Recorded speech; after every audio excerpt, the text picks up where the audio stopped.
¿Tiene futuro la derecha colombiana? En medio de un clima preelectoral en el que las elecciones están a la vuelta de la esquina, la derecha en Colombia se enfrenta a un escenario de reconfiguración e incertidumbre. Después de la condena de su máximo referente histórico, Álvaro Uribe Vélez, el expresidente colombiano, hay nuevos liderazgos que emergen y otros tantos que rápida y visiblemente se desvanecen. ¿Cuál es el futuro de la derecha después de Álvaro Uribe?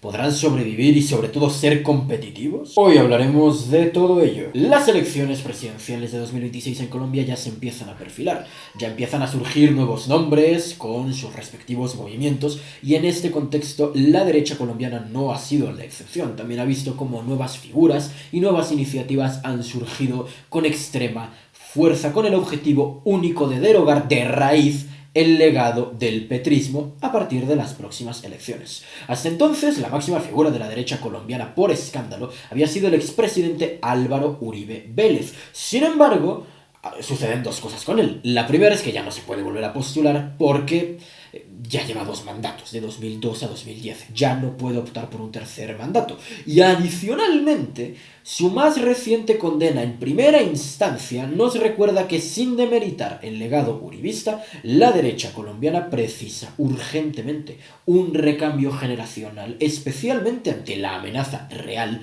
de un segundo gobierno del pacto histórico a partir de las elecciones de 2026. Así que viendo que existen ahora muchísimos movimientos de derecha y centroderecha que buscan hacerse de un recoveco en la política colombiana, vamos a analizar a los más importantes para determinar cuáles de estos tienen futuro, no de cara a las elecciones de 2026, que también, sino especialmente de cara al futuro en general de la política colombiana. Creemos. Quiero empezar hablando de uno de los que justamente no estará en las elecciones presidenciales de 2026, el actual alcalde de la ciudad de Medellín, Federico Fico Gutiérrez, y su movimiento Creemos, que es básicamente el vehículo personal de Fico Gutiérrez, así que siempre que nos refiramos a Creemos, nos estamos refiriendo a la figura de este personaje.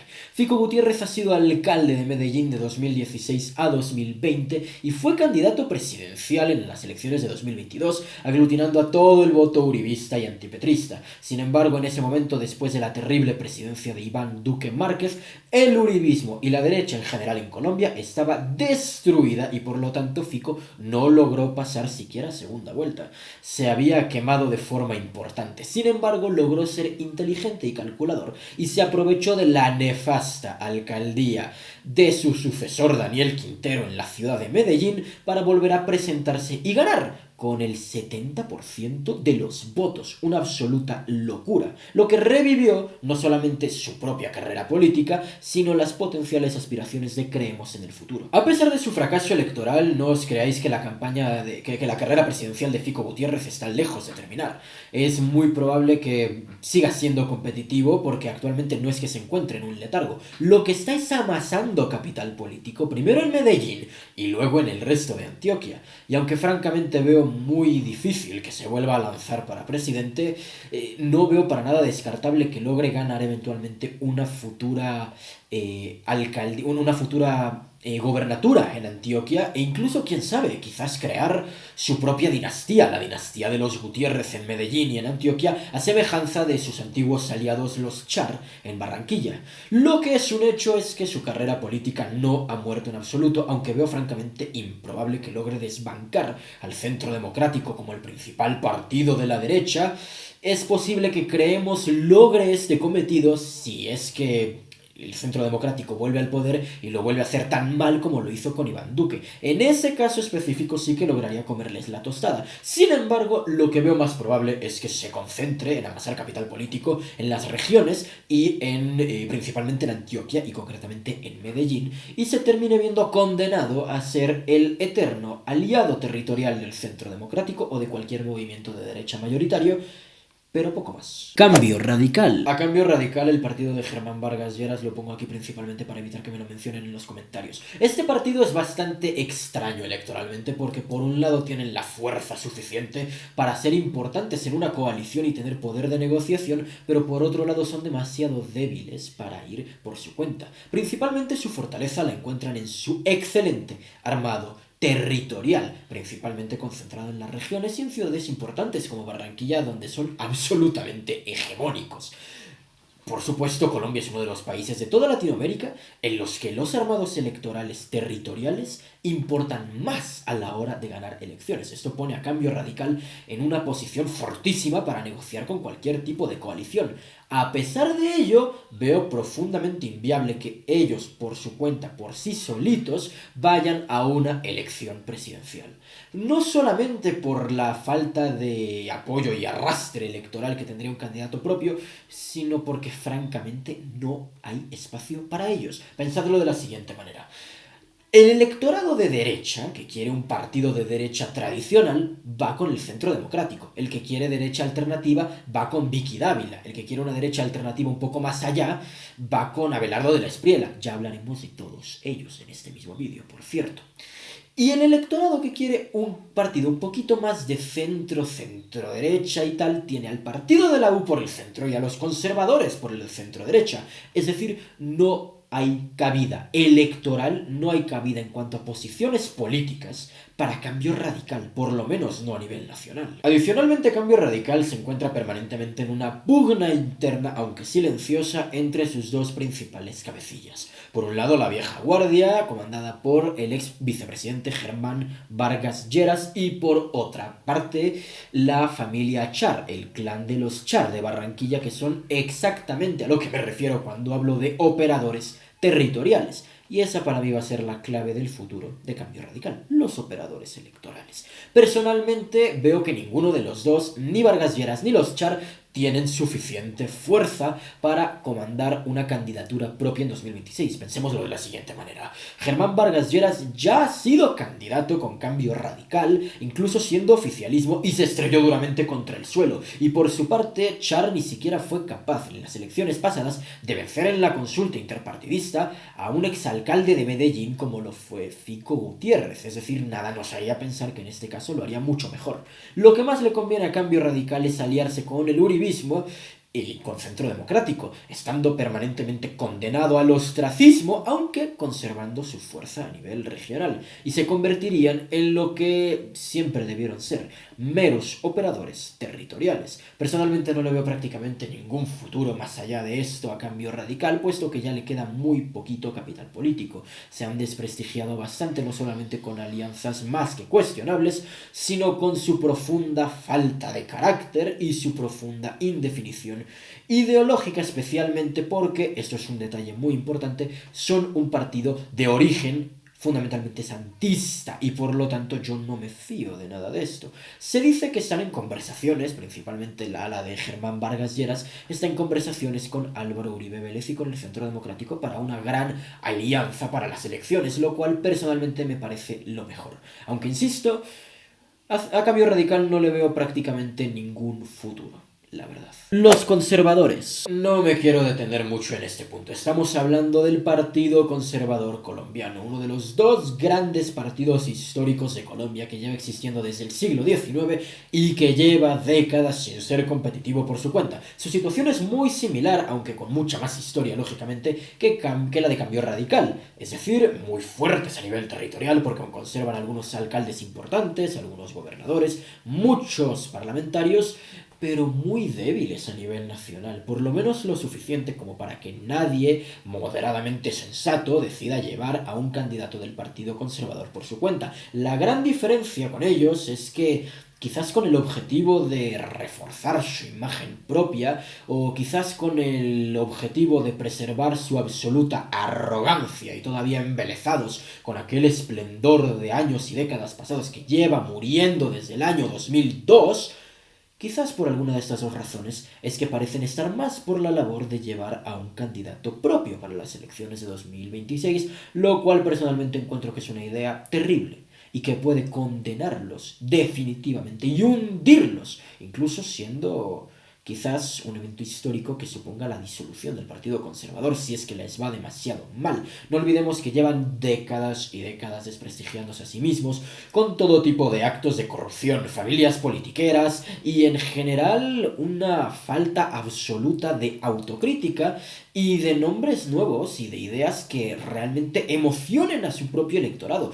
Se los han comido por todas partes, se los ha comido el uribismo, se los ha comido hasta cierto punto Cambio Radical, Todos y cada uno de los partidos nuevos de derecha que han surgido han robado parte importante del electorado conservador. Y no olvidemos que por si no fuera esto suficiente, los conservadores fueron partido de gobierno de Gustavo Petro. Y con todo este cóctel absolutamente explosivo, ya os digo yo que los conservadores no tienen ninguna posibilidad de supervivencia más allá de continuar como meros operadores políticos, que es lo que se merecen ser a estas alturas del partido.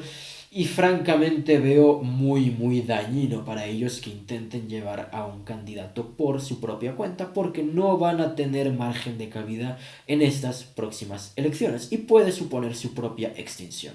Lo más probable es que se terminen plegando a los designios del Centro Democrático y de sus partidos satélites, como les conviene que así sea. Vicky Dávila. Aquí es donde todo se empieza a poner interesante. Victoria Eugenia Dávila Hoyos, más conocida como Vicky Dávila, es una de las periodistas más conocidas en toda Colombia, directora de la revista Semana hasta 2024. Es de derechas, defiende la libertad individual, la propiedad privada y ha defendido en múltiples ocasiones al expresidente Álvaro Uribe Vélez, especialmente en el marco de su juicio más reciente. Ahora bien, finalmente para las elecciones de 2026 ha pasado de entrevistadora a entrevistada, lanzando su propia carrera presidencial con su movimiento personal, el movimiento Valientes, que hasta donde entiendo todavía no tiene personería jurídica. Al principio Vicky Dávila era la favorita entre la derecha y la que lideraba prácticamente todos los sondeos de opinión. Sin embargo, ha empezado a perder popularidad a partir de su estrategia electoral. ¿Y cuál ha sido su estrategia electoral? Nada menos que cargar contra todos los líderes de la derecha, sus principales rivales en su propio sector al momento de captar votos. Por ejemplo, antes de su trágico asesinato, Vicky Dávila se despachó a gusto criticando a Miguel Uribe Turbay al considerarlo uno de los principales candidatos gastadores del erario público en su propia imagen personal, aunque por supuesto después de esto mostró solidaridad cuando fue el asesinado. Sin embargo, su máxima pelea, su máxima disputa en esta campaña ha sido contra otra persona que ya vamos a mencionar en este vídeo. Abelardo de la Espriella, un abogado que ha tenido bastante acogida al interior de la derecha. Vicky Dávila también lo ha criticado ferozmente, negándose a participar de ninguna alianza con él prácticamente, a pesar de que antes de eso ellos eran amigos y eran además bastante amigos, eran muy cercanos. Lo considera una persona inmoral porque en su rol de abogado ha defendido a diferentes criminales, incluyendo narcotraficantes, aunque también ha defendido al propio esposo de Vicky Dávila, entre muchas otras personas. Estas internas no han sentado nada bien entre sus principales votantes, especialmente la de Abelardo de la Espriella, porque, insisto, ellos eran bastante amigos hace no mucho. Así que ha sido percibida como una candidata que divide más que sumar, ya que en lugar de enfocarse en criticar ya sea al centro o a la izquierda, se ha enfocado en criticar a sus propios correligionarios, a sus propios semejantes ideológicos. Personalmente, debido a esto y debido a la mala imagen que le ha generado el abrir todas estas internas contra sus propios compañeros de ideas, personalmente debido a todo esto no veo que Vicky Dávila aguante como líder hasta mayo de 2026. Probablemente se la coma otra figura de derecha que sea percibida como menos fratricida. Y en este caso, lamentablemente para ella, le sucederá algo muy parecido a lo que le sucedió a Rodolfo Hernández. Es decir, si Vicky Dávila no gana la presidencia, es muy probable que su movimiento, Valientes, sufra el mismo destino que la Liga de Gobernadores Anticorrupción. Es decir, que no logre transformarse en un partido rupturista, en un partido de verdad, consolidado, en una alternativa a largo plazo, sino que se quede meramente en un experimento electoral que no logra trascender unas meras elecciones presidenciales. Centro Democrático. El Centro Democrático es uno de los dos partidos mayoritarios de Colombia. Es presidido por el expresidente Álvaro Uribe Vélez, su máxima figura histórica, y sin ninguna duda es uno de los grandes protagonistas para estas elecciones. Pues bien, el Centro Democrático, que está llamado a ganar estas elecciones de 2026, está experimentando una auténtica sangría al interior de sus filas. Y es que las consultas internas han sido absolutamente despiadadas, con 5 candidatos principales disputándose la candidatura a las presidenciales, lo cual se entiende porque, insisto, este partido tiene bastantes posibilidades de ser muy competitivo en 2026. Los 5 candidatos son Andrés Guerra, Paula Holguín, Paloma Valencia, María Fernanda Cabal y Miguel Uribe Turbay, con especial hostilidad entre estos 3, que eran los 3 que más marcaban.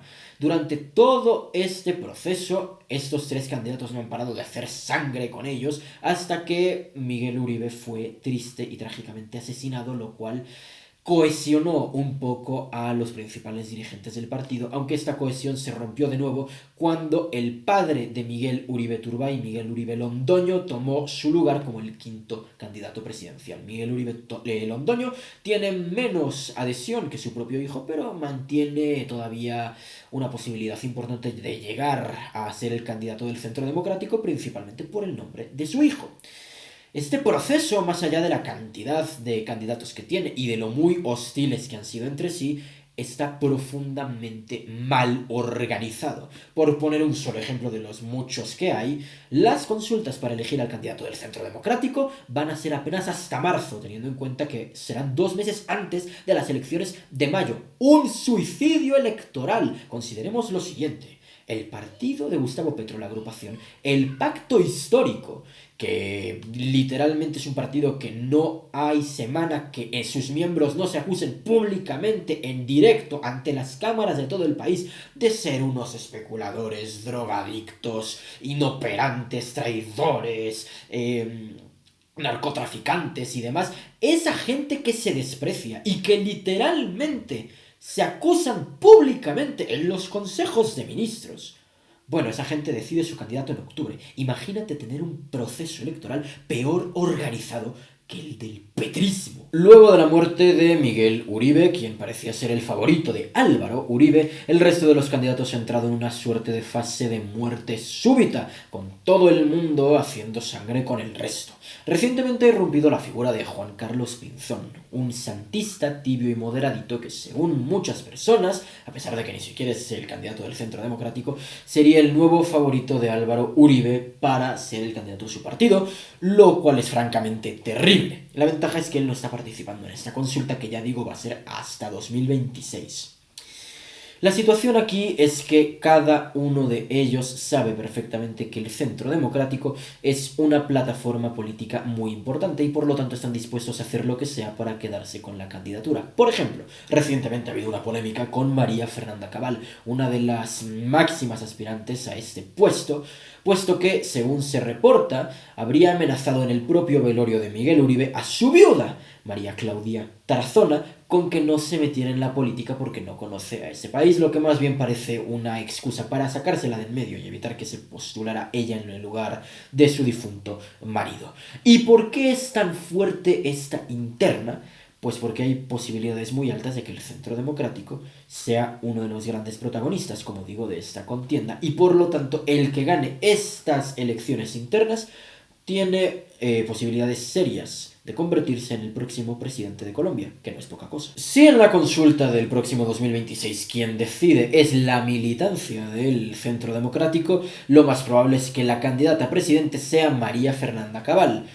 Si quien decide en esta consulta, sin embargo, es Álvaro Uribe Vélez, lo más probable es que el candidato sea Miguel Uribe Londoño, o en el peor de los casos, Pinzón. Abelardo de la Espriella. Sin ninguna duda, este señor es el más sonado de todos. Lanzó su campaña hace apenas un par de meses y ya cuenta con una sólida militancia y una gran base de respaldo, especialmente en redes sociales, especialmente entre los jóvenes y sorprendentemente entre los más ancianos. De la Espriella es un abogado y empresario colombo-italiano que ha hecho una gran fortuna, un gran patrimonio a raíz de sus múltiples empresas que van en todo tipo de rubros, desde la moda hasta el ron, y por supuesto de su defensa jurídica, que ha ido con todo tipo de clientes, desde meros civiles, como el esposo de la propia Vicky Dávila, pasando por asesorías legales a los menos favorecidos e incluso asesorías legales a criminales, que es algo que, como he dicho, le ha traído muchísimas críticas. No quiero entrar tanto en detalles sobre quién es Abelardo del Espriella porque es algo que quiero hacer